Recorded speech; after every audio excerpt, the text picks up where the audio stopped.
భగవద్గీత 97వ రోజు 51వ శ్లోకం. కర్మజం బుద్ధియుక్త హీ ఫలం తక్త్వా మనిషినః జన్మబంధం వినిర్ముక్తాః పదం గచ్చంత్య నమాయం.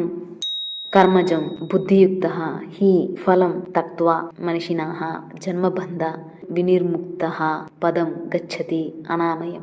బుద్ధియుక్త సమబుద్ధియుక్తులైన జ్ఞానులు, మనిషినః ఉత్తములు, కర్మజ కర్మ వలన పుట్టిన ఫలం ఫలితమును తక్త్వా విడిచి జన్మబంధ వినిర్ముక్తాః జన్మమనేడి బంధము నుండి విడువబడిన వారై అనామయం దుఃఖరహితమైన పదమును గచ్చతీహి పొందుదురు.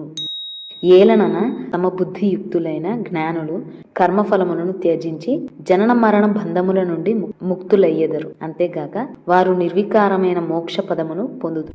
Therefore the wise who are endowed with equal intelligence renounce the fruits of karma and are freed from the bonds of birth and death.